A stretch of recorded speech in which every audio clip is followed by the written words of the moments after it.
अस्सलामु अलैकुम वरहमतुल्लाहि वबरकातुहू। उम्मीद है आप सब खैरियत, तंदुरुस्ती और आफियत के साथ होंगे। आप देख रहे हैं KCSE 22 का जुब्बा। आज की लेक्चर वीडियो सेकेंड ईयर वालों के लिए प्री इंजीनियरिंग, प्री मेडिकल और कंप्यूटर साइंस। बिस्मिल्लाहिर्रहमानिर्रहीम। आज मैं आप लोगों को बताने जा रहा हूँ सेकेंड ईयर के फ़िज़िक्स के गवर्नमेंट कॉलेज फॉर मैन का प्रीलियम पेपर। अपने साथ हाइलाइटर, बुक, कैलकुलेटर रखें ताकि आपको फ़ायदा हो। बोर्ड एग्ज़ाम शुरू हो चुके हैं और गैप के अंदर ये प्रैक्टिस के लिए बहुत अच्छा पेपर है।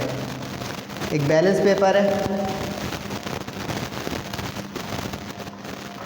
आपकी आसानी के लिए मैंने लेफ़्ट पे जो है चैप्टर्स के नंबर लिख दिए हैं, जिन जिन चैप्टर्स की MCQs हैं। पहली MCQs में लिखा है root mean square speed of molecules of an ideal gas is given by, कि इनमें से कौन सा फार्मूला जो है रिप्रेजेंट कर रहा है रूट मीन स्क्वायर स्पीड, जिसको हम कहते थे VRMS। अगर अब आप गौर करें इन तीनों ऑप्शंस पे 3kT/, 3kT/ और 3p/, तो ये तीनों ही फार्मूले हैं इसके। स्मॉल m अगर मास ऑफ गैस या सैंपल दिया हो, M कैपिटल अगर मोलर मास उस गैस का पता हो, P और रॉ का मतलब है प्रेशर और डेंसिटी पता हो, T का मतलब है टेम्परेचर। तो इस बुनियाद पे ये आंसर हो गया आपका all of these.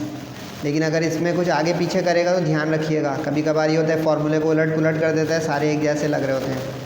When a nucleus emits a negative beta particle, जिसको बीटा इलेक्ट्रॉन एमिशन कहा जाता है, चैप्टर 19 में था। तो इसका आसान सा एक तरीका बता दूँ। नेगेटिव अगर बीटा पार्टिकल यानी इलेक्ट्रॉन एमिट करेगा तो उसका एटॉमिक नंबर 1 बढ़ जाएगा, और अगर पॉजिटिव बीटा यानी पॉजिट्रॉन एमिट करेगा तो 1 कम हो जाएगा। बात समझे?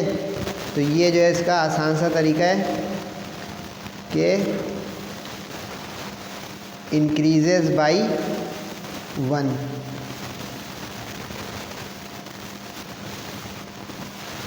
अगर अल्फ़ा पार्टिकल एमिट करता तो उसका चार्ज नंबर, जिसको एटॉमिक नंबर कहते हैं, वो 2 कम हो जाता, और मास नंबर, जिसको एटॉमिक मास कहते हैं, वो 4 कम हो जाता। सही है? The electric field intensity near a uniformly charge sheet, ये गॉसेस लॉ अगर आपने पढ़ा उसका सेकंड एप्लीकेशन है, किसके बराबर होता है? इसमें एक मिसप्रिंटिंग है, सही कर लीजिएगा। ये एप्सिलॉन लिखा हुआ है, एप्सिलॉन नहीं होना चाहिए, यहाँ पे होना चाहिए सरफेस चार्ज डेंसिटी का सिग्मा, और यही इसका फिर ऑप्शन होगा करेक्ट, क्योंकि जो चार्ज शीट होती है उसके जो है फील्ड इंटेंसिटी होती है। अगर 2 पैरेलल चार्ज शीट बोल दे लेकिन एक पॉजिटिव हो एक नेगेटिव हो तो ये वाला ऑप्शन आएगा, और अगर सिमिलरली चार्ज पैरेलल शीट्स होंगी तो 0 होगा, जो कि इसमें ऑप्शन नहीं है, लेकिन उस वक्त ऑप्शन 0 होगा अगर वो सिमिलरली चार्ज शीट दे दे। उसके बाद कह रहे हैं मोमेंटम ऑफ फोटोन। अगर आप लोगों ने चैप्टर 17 पढ़ा हो तो उसमें momentum of photon photo electric effect में भी था, कॉम्पटन इफेक्ट में भी था।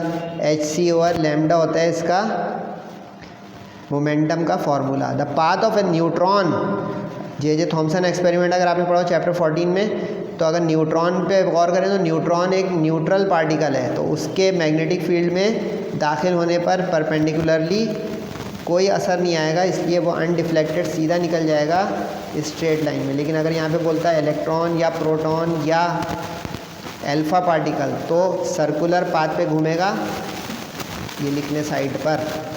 For balance Wheatstone bridge, balance Wheatstone bridge वो होता है जिसके गैल्वानोमीटर में करंट ना गुजर रहा हो, तभी उसके जो है एंड के अक्रॉस पोटेंशियल कांस्टेंट हो जाता है, तो हम कहेंगे 0। When an electron fall through a potential difference of 6000 volts, ये मैंने गालिबन आदमजी में या दिल्ली कॉलेज में भी इस तरह की एक MCQs कराई थी, उसकी ट्रिक बताई थी मैंने, शॉर्ट हैंड एप्टीट्यूड टेस्ट वालों को भी पता होगी, कि जितना पोटेंशियल डिफरेंस यानी V होता है ना, V वोल्टेज जिसको हम कहते हैं, उतना ही EV हो जाता है इलेक्ट्रॉन वोल्ट, क्योंकि इसकी एनर्जी होती है ये इलेक्ट्रॉन वोल्ट में, क्योंकि उसने इलेक्ट्रॉन बोला है, तो इलेक्ट्रॉन का चार्ज E, और जितना वोल्ट से वो फॉल करेगा उतना EV तो 6000 वोल्ट बोलते तो 6000 EV, 1 किलो वोल्ट बोलते हैं तो 1000, क्योंकि 1 किलो का मतलब 1000 होता है। आसान हो गया। When electron falls from fourth to second orbit, ये तो फर्स्ट ईयर में भी पढ़ा होगा आपने, फोर्थ से सेकंड में आ जाए, किसी से भी सेकंड में आ जाए तो बार्मर सीरीज़ बनती है। 1 में आ जाता तो लाइमन, 3 में आ जाता तो पास्चन, 4 में आ जाता तो ब्रैकेट, 5 में आ जाता तो स्टीफन, यानी लाइमन सीरीज़ बनती है अगर 1 में आ जाता। सही है। पास्चन अगर 3 में आ जाता, ब्रैकेट अगर 4 में आ जाता, लिखा हुआ नहीं है लेकिन स्टीफन 5 में होता है। इलेक्ट्रिक फ्लक्स का फॉर्मूला अगर आपको याद हो, ई डॉट डेल्टा ए होता है। सही है। और डॉट हटता है तो कॉस थीटा आता है, तो कॉस थीटा जब मिनिमम होगा उसी वक्त फ्लक्स मिनिमम होगा। तो आप सब पढ़ रहे हैं माशाल्लाह, कॉस थीटा मिनिमम होता है 90 पर, क्योंकि कॉस 90 होता है 0, तो उसने मिनिमम बोला है। मैक्सिमम अगर बोलता तो ये 0 वाले पे मैक्सिमम होता, क्योंकि कॉस 0 मैक्सिमम होता है 1। एक्सेलरेटिंग पोटेंशियल किसी इलेक्ट्रॉन को रिमूव कराने के लिए जो होती है, कंप्लीटली रिमूव, वो होती है आयनाइजेशन पोटेंशियल। केमिस्ट्री वाले जानते हैं, आप लोग लिख लें, कंप्यूटर और कंप्यूटर साइंस वाले। अच्छा, एक्साइटेशन पोटेंशियल वो होती है जो with in the orbit atom jump करे, कंप्लीटली रिमूवल का लफ्ज़ ना हो, ट्रांजिशन का हो, तो ये एक्साइटेशन आता। This is least resistance instrument, जिसकी सबसे कम रेजिस्टेंस होती है, एमीटर होती है, क्योंकि अगर आपको पता हो शंट रेजिस्टेंस की कीमत सबसे कम होती है, तो जब शंट कम होगा तभी रेजिस्टेंस इसकी कम होगी, ताकि मैक्सिमम करंट गुजर जाए, क्योंकि जितना रेजिस्टेंस कम उतना करंट ज़्यादा, तभी तो ये एमीटर बना। ट्रांसफार्मर जो है वो किस उसूल पे चलता है बेटा? म्यूचुअल इंडक्शन के।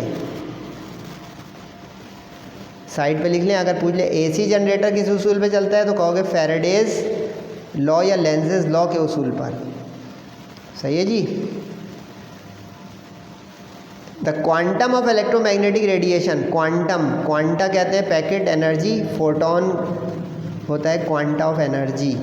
The surface at which electric field is always normal, जिस पे नॉर्मल हो, नॉर्मल का यहाँ मतलब वो वाला नहीं है एबनॉर्मल वाला, यहाँ पे नॉर्मल का मतलब है मैथ्स का परपेंडिकुलर।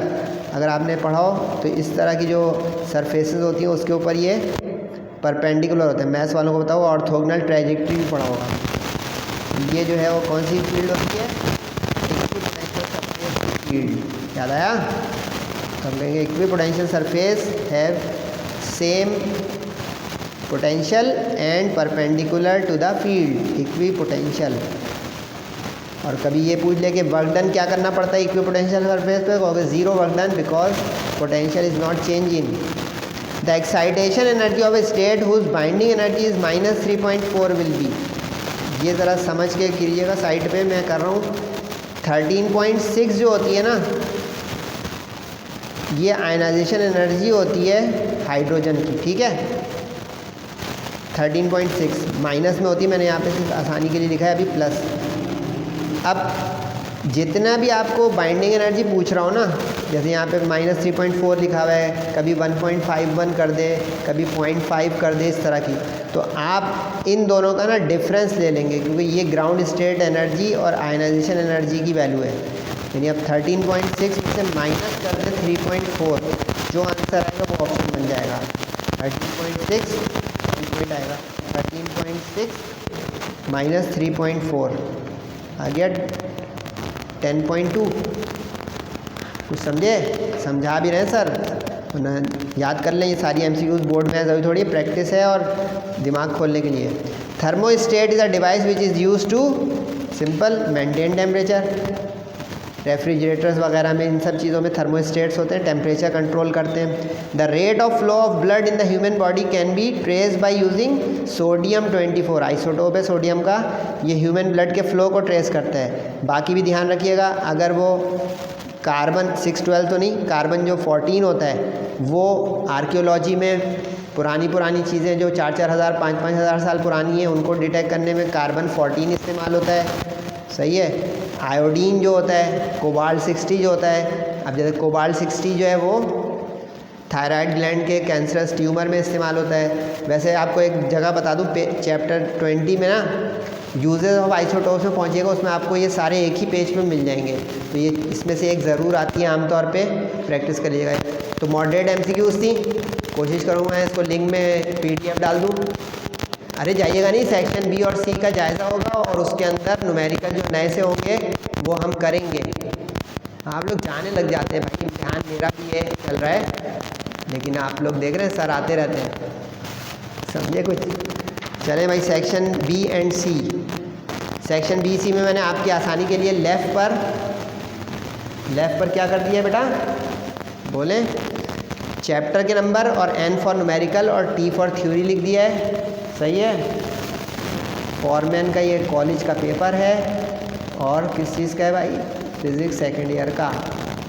ठीक है जी, चलें भाई जल्दी जल्दी करें और छुट्टी मनाएं।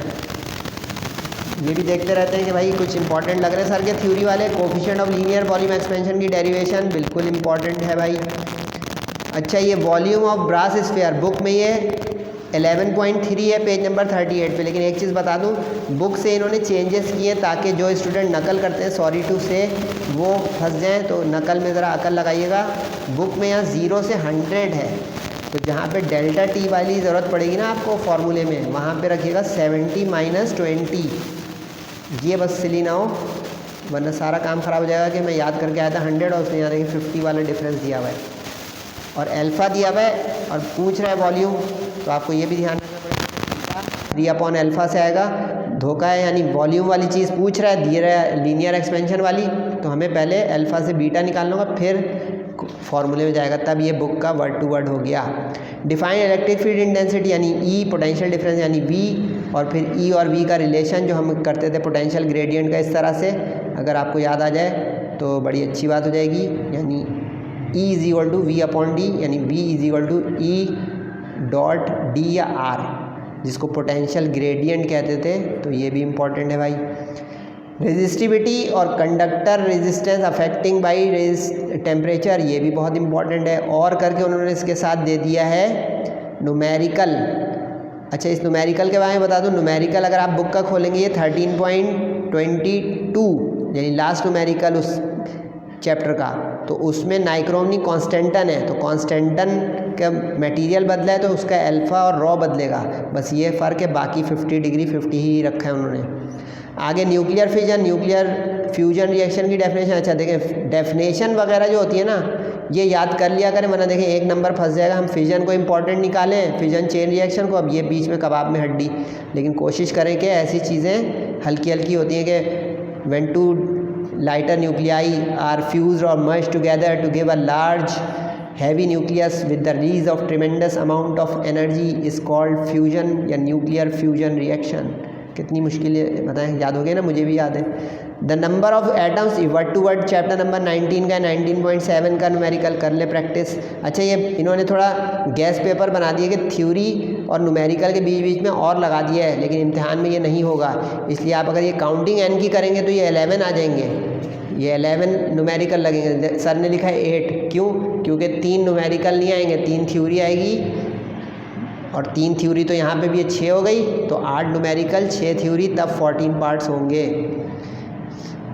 वरना जो न्यूमेरिकल के शौकीन है वो तो करेंगे भाई हम सारे के सारे 9 के 9 कर लें क्या न्यूमेरिकल। सही है जनाब। अच्छा, इन्होंने जो है मार्क्स डिस्ट्रीब्यूशन भी गलत रखी है, पुरानी वाली रखी हुई है। अब 9 पार्ट करने हैं, 10 नहीं, और 9 करने तो ये 36 मार्क्स का सेक्शन होगा, और ये 8 मार्क्स का हो गया है तो ये 32 मार्क्स का होगा। फॉर्मल वालों को मैं करेक्शन करा रहा हूँ यार, इतने काबिल लोग हैं, पुराना प्रिंट करवा रहे हैं। चले sorry. What is meant by half wave, chapter 16 अगर आप लोग कर रहे हैं तो ये half wave full wave rectification important रहता है। ठीक है जनाब। उसके बाद मूविंग कॉइल गैल्वानोमीटर। अच्छा, ये न्यूमेरिकल डॉट का मतलब है कि ये आउट ऑफ बुक है, लेकिन मैं अभी करूँगा इंशाल्लाह, आप देखिएगा। मूविंग कॉइल गैल्वानोमीटर है जिसकी रेजिस्टेंस दी हुई है, फुल स्केल डिफ्लेक्शन दे रहा है 100 मिली वोल्ट पर। तो बताएं कि इसको अगर हमें एक वोल्ट मीटर बनाना है 50 वोल्ट की रीडिंग का, तो कैसे बनाएं। चैप्टर 15 के न्यूमेरिकल इंतहाई आसान है, कोशिश कीजिएगा कि इसको ज़रूर अटैम्प्ट करें, चॉइस में ना छोड़ें। ये ले भाई बच्चों वाला numerical, resistance of galvanometer RG, full scale potential Vg, मिली को कन्वर्ट करते हैं 10⁻³ से, वोल्ट मीटर की जो रेंज होगी वो V होगी, एमीटर की जो रेंज होगी वो I होगी। सीरीज़ रेजिस्टेंस के ज़रिए बनता है volt meter, parallel shunt resistance के ज़रिए बनता है एमीटर। बस आपको ये फार्मूला याद होना चाहिए सीरीज़ यानी मल्टीप्लायर रेजिस्टर का। तो इसमें आपको अंदाज़ा होगा कि हमारे पास IG यानी करंट थ्रू गैल्वानोमीटर यानी फुल स्केल डिफ्लेक्शन नहीं है, वो आएगा तो ये आएगा। तो अभी हम पहले ओम्स लॉ की मदद से Vg और Rg को रख के निकालेंगे Ig, यानी ओम्स लॉ था मशहूर ज़माना चैप्टर 13 में, V = IR। तो I हो गया V/R, उसको रखा कैलकुलेटर चलाया एहतियात से, आगे एम्पियर में करंट थ्रू गैल्वानोमीटर, उसको रखा यहाँ पे एहतियात से, इसको डिवाइड किया, फिर माइनस किया, तो आपके पास हज़ारों में आता है मल्टीप्लायर रेजिस्टेंस यानी सीरीज़ रेजिस्टेंस, और शंट होता है हमेशा छोटी कीमत का, पॉइंट्स में या बहुत कम वैल्यू का। 3 का मतलब 1000 होता है, तो यहाँ पे हम इसको किलो में भी लिख सकते हैं, लेकिन ये ऑप्शन लिख देंगे तो नंबर आपके मिल जाएंगे। वर्टिकल कीजिएगा प्रेजेंटेशन साफ़ सुथरी, तब ये न्यूमेरिकल आपके मार्क्स गेनिंग है। आगे बढ़ते हैं भाई। उसके बाद जो है टॉर्क की एक्सप्रेशन चैप्टर 14 की इम्पॉर्टेंट है। उसके बाद उसने कहा कि रिलेटिव स्टिक, अच्छा इसमें उन्होंने 17 के न्यूमेरिकल के साथ और लगा दिए। अच्छा चैप्टर 17 का न्यूमेरिकल बुक का नहीं है, लेकिन बहुत आसान है। वो कह रहा है कि वो स्पीड बताएं जिस पे लेंथ जो है रॉड की हाफ हो जाए अपनी ओरिजिनल रेस्ट वाली लेंथ के। तो जिसने आइंस्टाइन को पढ़ा है रिलेटिविटी थ्योरी में, वो ये कर सकता है। कैसे सर कर सकता है? मूविंग लेंथ को L कहते हैं, रेस्ट लेंथ को L0 कहते हैं, रिलेटिविस्टिक स्पीड को V कहते हैं, और C को स्पीड ऑफ लाइट कहते हैं। बस आपके पास लेंथ कॉन्ट्रैक्शन का, लॉरेंट्ज़ लेंथ कॉन्ट्रैक्शन का फार्मूला हो L × L0 √1 - v²/c²। तो उसने लेंथ, मूविंग लेंथ दी हुई है हाफ L0, वो रख दें उसकी जगह, L0 से L0 कैंसिल कर दें, स्क्वायरिंग बोथ साइड करें, रूट बाहर आ जाएगा, 1/2 का स्क्वायर 1/4 हो जाएगा। जो बचेगा उसमें से V को एक तरफ और बाकी गिनतियों को एक तरफ कर लेंगे तो हमारे पास रिलेटिविस्टिक स्पीड आ जाएगी। तो 1 इधर आके माइनस, v² c² उधर जाके प्लस, 3/4 बचा, 3/4 का स्क्वायर रूट लिया तो 3 परफेक्ट स्क्वायर नहीं है, रूट में चला गया, 4 परफेक्ट स्क्वायर है तो रूट से बाहर आके 2 हो गया, और c² अपनी जगह रहेगा, और यहाँ से लग रहा है थोड़ा सा गायब हो गया है, नो टेंशन, यहाँ पे c² है, सही है, c² परफेक्ट है, वो बाहर आ गया। चाहे तो इस तरह आंसर लिख सकते हैं, नहीं तो c की वैल्यू होती है 3 × 10⁸, कैलकुलेटर में रखें। यानी जब कोई चीज़ इतनी तेज़ चलेगी नियरली स्पीड ऑफ लाइट के साथ, तब उसकी लेंथ श्रिंक होकर हाफ हो जाएगी। इससे ये पता चला कि length is not an absolute quantity. जो हम बचपन से पढ़ रहे हैं कि लेंथ तो हमेशा कांस्टेंट रहती है, तो लेंथ हमेशा कांस्टेंट नहीं रहती है, कभी कभी सिकुड़ भी जाती है। अगर रिलेटिविटी थ्योरी हो यानी आइंस्टाइन हो, देन ओनली, हर वक्त नहीं, सिर्फ उस वक्त जब आइंस्टाइन दरमियान में आ जाए। सही है जनाब, आगे बढ़े जल्दी जल्दी। तो ये हमने न्यूमेरिकल कर दिया आपके लिए। व्हीटस्टोन ब्रिज वैसे सेक्शन C के लिए और इस साल के लिए इम्पॉर्टेंट नहीं है, तो मैं इसको 50-50 में डाल रहा हूँ कि आप कर रहे हैं या नहीं।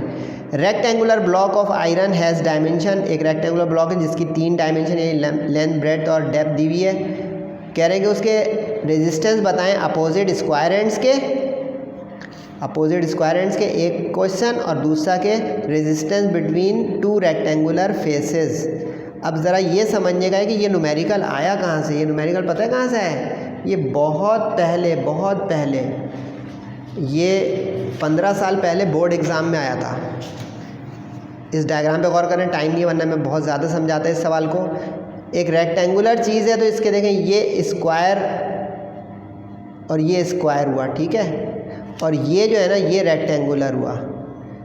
अब ज़रा ख्याल करें, जब स्क्वायर अपोजिट पूछेगा यानी ये, तो ये वाली लेंथ L जो है वो इस L की जगह पे आ जाएगी, और जब वो रेक्टेंगुलर फेस पूछेगा ये, तो ये इसकी लेंथ बन जाएगी, यानी जो आपने सपोज की होगी 0.12 वाली, और बाकी की जो 2 डायमेंशन है वो एरिया में चली जाएंगी।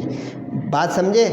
यानी हमारे पास ये जो फार्मूला होता है L लेंथ होती है और एरिया जो है आमतौर पे जो है वायर का हमने किया था बुक की एक्सरसाइज में, तो A = πr²। लेकिन ये रेक्टेंगुलर शेप का है तो हम बचपन से जो फार्मूला पढ़ते हैं लेंथ × ब्रेड्थ, उससे निकलेगा। अब समझने का ये है कि 3 डायमेंशन दी हुई है उसने, लेंथ, ब्रेड्थ और डेप्थ कह लें या हाइट, ठीक है। अब लेंथ और ए में जो दो लेंथ हैं कौन सी कहाँ रखनी है, बस ये पकड़ लिया तो ये न्यूमेरिकल बच्चा है। लेंथ में वो रखेंगे जिसकी जो है वो आपको देखें सवाल को पढ़ें ऑपोजिट स्क्वायर एंड्स, यानी स्क्वायर एंड्स तो ये हो गए, यानी ये स्क्वायर है ये स्क्वायर है, चौकोर हो गया ना। इसका मतलब है ये दो डायमेंशन जो जाएंगी ना लेंथ इंटू ब्रेड्थ से, वो बनेगी इसकी एरिया, और जो थर्ड अनयूज्ड होगी ना वो बन जाएगी लेंथ, यानी ये इसकी एल वाली 15 वाली। सही है। जब इसके रेक्टेंगुलर वाले में जाएंगे आप, तो अब रेक्टेंगुलर ये है ये वाली फेस, तो अब इसका मतलब है कि रेक्टेंगुलर जो फासला आएगा उसको आप रोकेंगे एल बनाने के लिए। ठीक है, यानी आप देखो उस एल की जगह ये वाला बी आ गया। ठीक, बाकी जो दो डायमेंशन बची, यानी ये वाली लेंथ और एक थर्ड डायमेंशन थिकनेस वाली, वो बच जाएगी इसकी एरिया के लिए। ये है इसकी ट्रिक। अब रटें या जो भी करें, मैंने समझाने की कोशिश की। तो अब ये सेंटीमीटर को मीटर बनाए डिवाइड बाई 100 से, सेंटीमीटर को मीटर डिवाइड बाई 100 से, रॉ यानी रेजिस्टिविटी दी हुई है उस मटेरियल की। उसके बाद जो ये पुट एंड गेट है, बस सवाल समझने का ये था कि इसमें एल को क्या लें और एरिया के अंदर से जो दो डायमेंशन निकले वो क्या लें, फिर ये सिर्फ कैलकुलेटर चलाने की गेम है। अच्छा, इस वाले आंसर में और इसको देखें, रटने में आप रट सकते हैं, लेकिन मैं मशवरा नहीं दूंगा रटने का। रीज़न क्योंकि ये सेम था, मैंने इसलिए काट दिया, कैलकुलेटर नहीं चलाया।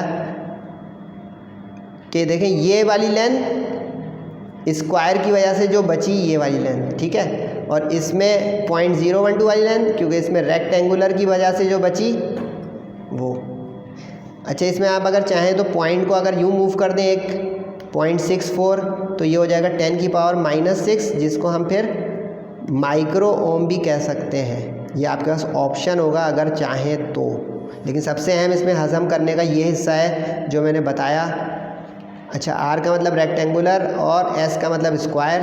ये सबसे ट्रिकी न्यूमेरिकल है फॉरमैन का। अंदर की बात बता दी कि अगर 15 साल के पेपर आप लोग सॉल्व करते हैं तो ये 15 साल पहले तकरीबन बोर्ड एग्ज़ाम में आ चुका है, लेकिन बच्चों के पास आमतौर पर इतने पुराने ख़जाने नहीं होते। मैं टीचर हूँ पुराना, तो मेरे पास ये ख़जाने हैं, इसलिए मैंने बता दिया, शेयर कर लिया, कुछ छुपाया नहीं। फ़ायदा उठा ले भाई। करंट इन अ सोलेनॉइड, ये भी उन्होंने बुक से हट के दिया, लेकिन ये न्यूमेरिकल बहुत हल्का है, जल्दी से कर लेते हैं। वो कह रहे हैं कि सोलेनॉइड से गुजरने वाला करंट बताएं जो एक मैग्नेटिक फील्ड ऑफ इंडक्शन पैदा करे 2.512 टेस्ला की, जो कि 50 सेंटीमीटर लॉन्ग सोलेनॉइड है और जो 4000 टन्स रखता है अपने अंदर, और इसकी परमिएबिलिटी ऑफ फ्री स्पेस ये है 4π एक्सपोनेंट -7। आपको बस अब ये पता हो कि सोलेनॉइडल फील्ड क्या होती है। वैसे इस साल थ्योरी भी इंपॉर्टेंट है एम्पियर लॉ की एप्लीकेशंस की, सोलेनॉइड और टॉरॉइड μ0 Ni। लेकिन उसने लेंथ भी दी हुई है उस टॉरॉइड की कि कितना लंबा वो टॉरॉइड है, 50 सेंटीमीटर लंबा। सही है, देखें, तो इसलिए हम अब सेंटीमीटर को मीटर बनाएंगे। अच्छा, वर्टिकल डाटा वाटा बनाइएगा, मैं तो जो है कम जगह पे कराना चाह रहा हूँ कि आपकी वीडियो में आ जाए, इसलिए, वरना आप जो है वर्टिकल कीजिएगा सारे इम्तिहान में।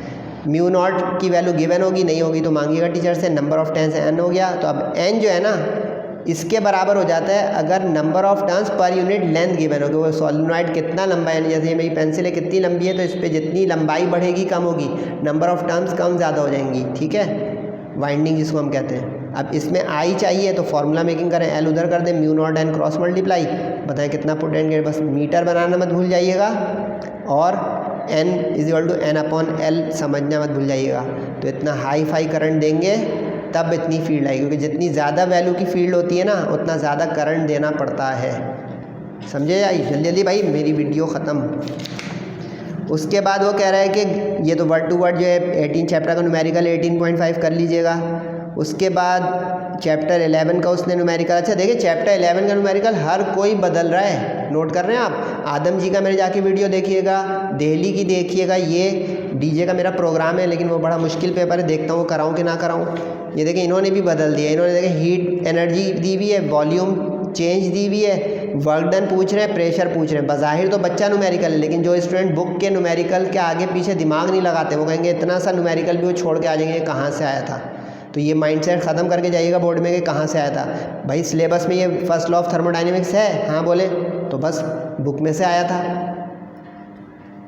सर गुस्सा कर रहे हैं? नहीं बेटा, मैं गुस्सा नहीं कर रहा हूँ, मैं थोड़ा ज़ोर से कभी कभी बोलता हूँ। Delta W = delta Q - delta U value रखी, देखें कितना आसान न्यूमेरिकल है। सिर्फ क्लिक करें कि भाई हीट एब्जॉर्ब जो है वो पॉजिटिव है, इंटरनल एनर्जी राइज या गेन का निशान डेल्टा यू है, तो ये कितना आसान है।